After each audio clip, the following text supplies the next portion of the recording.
14 अप्रैल 2026 को BPSC ADO का shift 1 का जीएस का पेपर हुआ।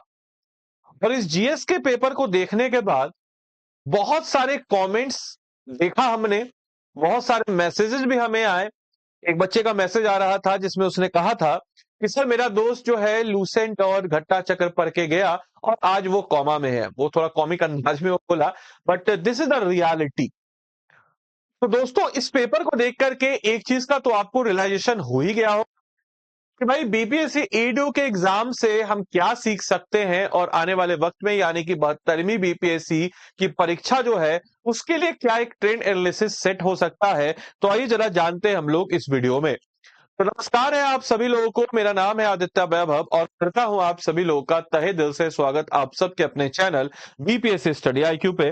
दोस्तों, आप सभी लोगों को बताते चले कि बीपीएससी एडीओ का एक वेकअप कॉल आप सभी लोगों के लिए है, क्योंकि 72nd बीपीएससी के लिए रणनीतिक रोडमैप जो है ये आपके लिए एक तैयार हो रहा है। क्या है ये रणनीतिक रोडमैप? तो आइए देखते हैं, हम लोग समझते हैं। तो सबसे पहले हम लोग अगर बात करते हैं कि हमारा जो स्रोत है जिसके आधार पे हम एक ट्रेंड को एनालिसिस करेंगे, वो स्रोत है हमारा 14 और 15 अप्रैल को होने वाला बीपीएससी एडीओ का पेपर। इसके आधार पर हम देखेंगे कि कैसे क्वेश्चन आपके समक्ष आएंगे। तो बीपीएससी के द्वारा ये कंडक्ट किया गया एग्जाम था एडीओ 5 का एग्जाम था और 1 डे एग्जाम था। एक एग्जाम के बाद आपका रिजल्ट हो जाता। तो कई बच्चों का यह भी कहना है कि सर एक ही एग्जाम में रिजल्ट ले रहा है तो इसलिए टफ पूछा गया, लेकिन हाँ, इस चीज को तो हम डिनाई नहीं कर सकते हैं कि 71वीं बीपीएससी का जो एग्जाम का पेपर था that was applied in nature. अब रट्टू वाला काम नहीं चलेगा। You have to make sure कि आपका रिसर्चफुल एनालिटिक है या नहीं है। जैसे एग्जाम्पल के तौर पे हम समझ सकते हैं कि बीपीएससी का एक बदलता हुआ स्वरूप है, जिसमें हम देख सकते हैं कि जो पुराना ट्रेंड था जिसमें सीधे डायरेक्ट फैक्ट से, जिसमें हम कह सकते हैं कि सीधे डायरेक्ट किससे क्वेश्चन आते थे, तो सीधे डायरेक्ट फैक्चुअल जो क्वेश्चन होते थे ये सीधे डायरेक्ट फैक्चुअल क्वेश्चन आते थे। जैसे एग्जाम्पल के तौर पर हम अगर बात करते हैं तो पहले जो होता था सीधे डायरेक्ट जो है फैक्चुअल क्वेश्चन ही आपके समक्ष आता था। और आजकल कैसे क्वेश्चन आ रहे हैं? तो आजकल जो है आपके वैचारिक यानी कि जिसको हम कह सकते हैं कि कॉन्सेप्चुअल बेस्ड क्वेश्चन जो है आपके समक्ष अब बन रहे हैं।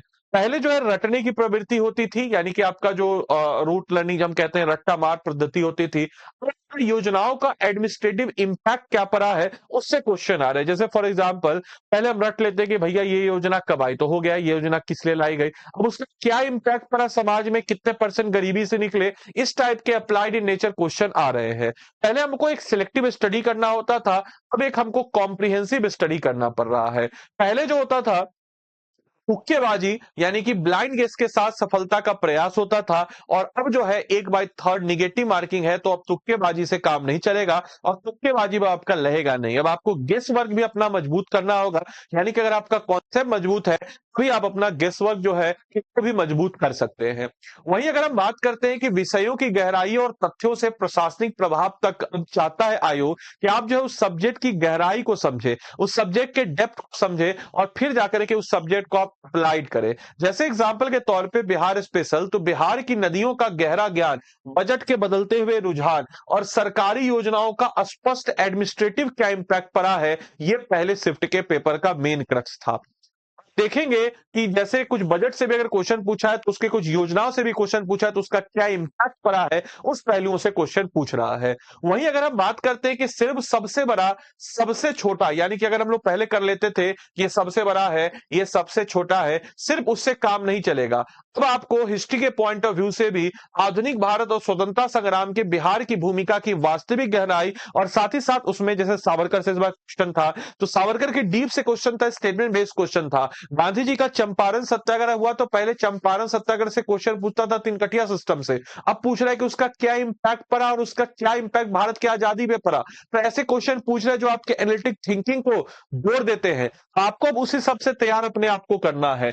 विज्ञान और टेक्नोलॉजी का एक नया स्तर हो चुका है। पहले हम लोग कुछ फैक्ट्स को रट लेते थे और हमारा काम हो जाता था, लेकिन अब साइंस पॉइंट ऑफ व्यू से हम देख सकते हैं कि जो हमारा बेसिक जो नींव है या बुनियादी जो नींव है, अब एनसीईआरटी के बुनियादी सिद्धांतों को एकदम टूबर और एनसीईआरटी का एक एक वर्ड अपने आप में एक कॉन्सेप्ट है, उसको ध्यान में रखते हुए करना है। वहीं आजकल के बदलते हुए दौर में जैसे आर्टिफिशियल इंटेलिजेंस है, स्पेस मिशन है, स्पेस मिशन और साइंस रिपोर्ट जैसे जो स्रोत है उन सबके मिश्रण को मिलाकर के आपको अपनी तैयारी को करना है। इतना ही नहीं, ऑब्वियस सी बात है कि 1/3 नेगेटिव मार्किंग का कठोर गणित भी हमको देखने को नजर आया। यानी कि इस बार जो गणित का पेपर था, मैथ्स का पेपर था, वो भी आपको काफी ज्यादा समझ लीजिए कि एकदम हिलाने वाला पेपर था।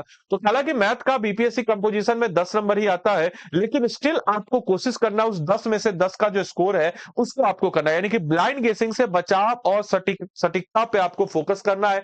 आपको मेक श्योर करना है कि आपकी एक्यूरेसी जो है 80 से 85% के आसपास रहे, और सेफ स्कोर ही एकमात्र कुंजी है। यानी कि आपको मेक श्योर करना होगा कि 150 का अगर पेपर है तो उसमें आप जो है 100 के आसपास इंश्योर करें। ठीक है, प्रीलिम्स निकालना आप पूरी तरीके से, मतलब अब इस अगर आप चाहते हैं ब्लाइंड गेस के तरीके से, तो ब्लाइंड गेस मार करके तुक्काबाजी करके अब प्रीलिम्स निकालना असंभव है। अगर आप सोच रहे कि ब्लाइंड गेस करके कर देंगे, 50 क्वेश्चन आता है, 50 क्वेश्चन ब्लाइंड गेस मार देंगे, 100 में से 50 सही हो जाएगा, तो आप सरासर गलत मानते हैं। ऐसा नहीं होगा।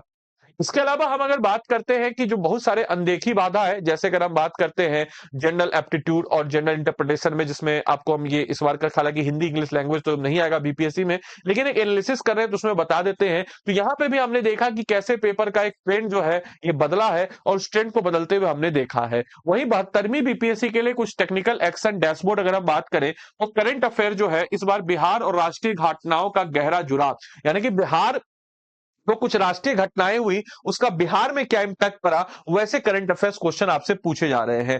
एक साल का बिहार बजट आर्थिक सर्वेक्षण पूरी तरीके से आपको रट लेना है। जो जो इंपॉर्टेंट फैक्ट है उन सारे फैक्ट को देखते हुए चलना है। अगर आपको आर्थिक सर्वेक्षण बिहार से रिलेटेड कुछ वीडियो चाहिए तो वो भी बता दीजिएगा मुझे, जो भी आपको चाहिए मुझसे मैं आपको वीडियो प्रोवाइड करूंगा, आप बस मुझे बता दीजिएगा। इतना ही नहीं, जनरल साइंस की बात करते हैं तो एप्लीकेशन, यानी कि विज्ञान का क्या अप्लाइड इन नेचर है, उससे आपको काम करना पड़ेगा। 9वीं 10वीं के एनसीईआरटी को कॉन्क्रीट तरीके से पढ़ना होगा। साइंस और रिपोर्टर पत्रिका जो है इसको अच्छे तरीके से आपको देखना होगा, तब जाके कहीं ना कहीं आप इसको कर पाएंगे। इतना ही नहीं मेरे भाई, पॉलिटी की बात जब हम लोग करते हैं तो पंचायती राज और महत्वपूर्ण संवैधानिक अनुच्छेद, यानी कि बिहार के प्रशासनिक ढांचे और हालिया संशोधन को प्राथमिकता में रखते हुए कि जो भी पॉलिटी में बिहार के हालिया संशोधन हुए हैं, तो जैसे मान के चले कि पंचायती राज 2006 एक्ट है, तो उसमें क्या क्या प्रावधान हुआ है। इस बार आपको पंचायती राज का चुनाव हो रहा है, तो पंचायत का चुनाव कितने फेज में हो रहा है, पंचायत के चुनाव में रीसफल हो रहा है सीट, क्या क्या नया प्रावधान बचा है, तो इस टाइप के मूल के अंदर जाकर के आपको करना होगा।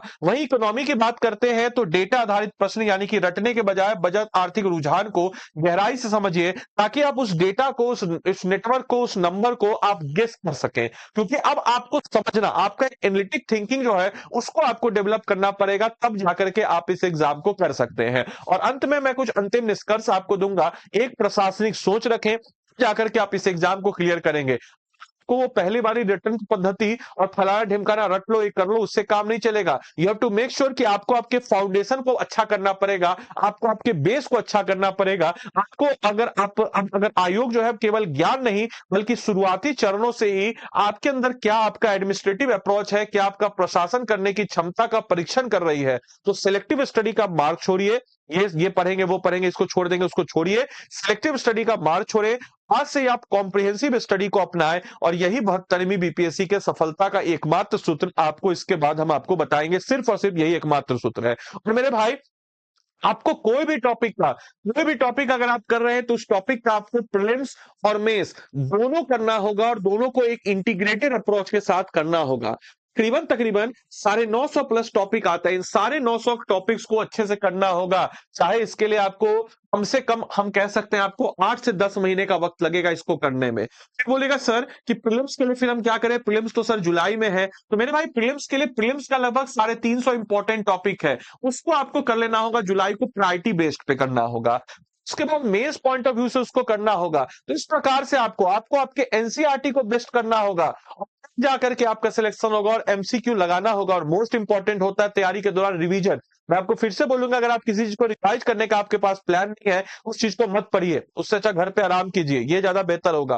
और अगर आप ये सब कुछ खुद से नहीं कर पा रहे तो चिंता मत कीजिए, हमारा बिल्कुल नया अप्रैल महीने का मॉर्निंग बैच जो कि 21 तारीख से शुरू हो रहा है। तो ऐसे बच्चे जो हमारे बिल्कुल 21 तारीख से नए बैच में इनरोल करना चाहते हैं, आइए, सब कुछ करवा देंगे। या तो खुद से पढ़िए, नहीं तो हमारे बैच के साथ जुड़ जाइए, सब कुछ करवा देंगे। और ईमानदारी से आप मेरी यूट्यूब की क्लास कितनी मेहनत, कितनी शिद्दत से करते हैं, और मेंटर से भी मेरा आपको प्रोवाइड हो जाएगा। हमारे इस बैच में हम कह सकते हैं 1100 प्लस घंटे की लाइव क्लासेज में आपको प्रीलिम्स में दोनों प्रकार के टॉपिक को कवर अप कराते हुए इंटीग्रेटेड अप्रोच के साथ कराया जाएगा।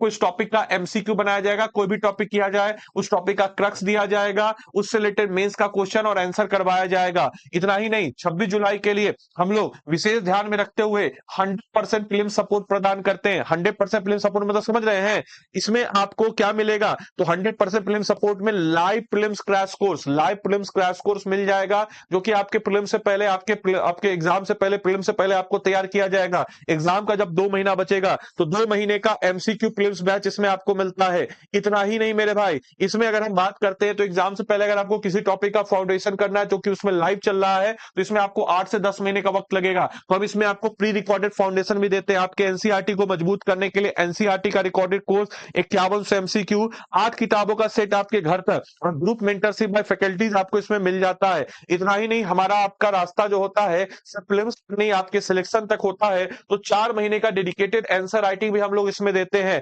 इतना ही नहीं, इसमें आपको इंटरव्यू गाइडेंस प्रोग्राम भी मिल जाता है, मंथली करंट अफेयर्स मैगजीन भी मिल जाता है, और इंडिविजुअल मेंटरशिप बाय मेंटर भी आपको इसमें मिल जाता है। मेरे भाई देरी किस बात की, जाइए इनरोल कीजिए इस बैच में। इस बैच में इनरोल करने के लिए आपको क्या करना होगा तो मैं आपको बता देता हूं। या तो आप हमको व्हाट्सएप कर दीजिए, ये मेरा नंबर है 8789847319।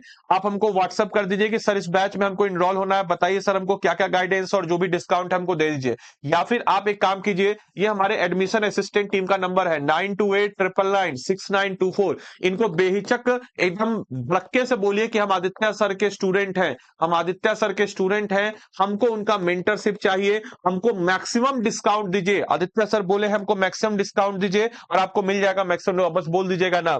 बाकी आप खुद से भी इनरोल करना चाहे बैच में तो कर सकते हैं। कैसे करेंगे मेरे भाई? तो स्टडी आईक्यू के ऐप या वेबसाइट, जो भी आपको सहूलियत लगे उस पे आप चले जाएंगे। स्टडी आईक्यू के ऐप या वेबसाइट पे जब आप चले जाते हैं तो ऐप या वेबसाइट पे जाने के बाद आप क्या करेंगे? तो स्टेट पीसेस पे जाएंगे। स्टेट पीसेस पे जाने के बाद आप क्या करेंगे? तो बिहार पे जाएंगे। और बिहार पे जब आप चले जाते हैं, स्टेट पीसेस जाने के बाद आप क्या करते हैं? तो स्टेट पीसेस गए। स्टेट पीसेस जाने के बाद आप क्या करेंगे? तो स्टेट पीसेस जाने के बाद आप बिहार पे जाएंगे। देखिए ध्यान से, बिहार पे गए, बिहार पे जाने के बाद ये देखिए Bihar PSC RM prelims plus mains, ये आपके समक्ष आ गया। अब इसमें आप क्या करेंगे? तो इसमें हम कह सकते हैं कि बाय नाउ पे जाएंगे। बाय नाउ पे जाने के बाद आप क्या करेंगे? यहाँ पे तो जो भी आपका बैच हो, हिंदी या इंग्लिश जो भी आपका बैच हो, उसमें आप चुन लीजिएगा। यानी कहने का मतलब यह है कि उसमें आपको क्रक्स नोट्स मिल जाएगा। और यहाँ पे आप क्या कर देंगे? तो ADILIVE आदि लाइव कोड याद रखिएगा। और 15,999 में आपको गोल्ड, और याद रखिएगा 11,999 प्लेटिनम। हम आपको रिकमेंड करेंगे मेरे भाई 15,999 में प्लेटिनम ही ले लीजिएगा। अगर आपको इसमें भी डिस्काउंट चाहिए, बेहिचक हमको मैसेज कीजिएगा। याद रखिएगा, बेहिचक हमको मैसेज कीजिएगा, इस कोर्स में हम आपको इनरोल करवा देंगे। तो आपकी तैयारी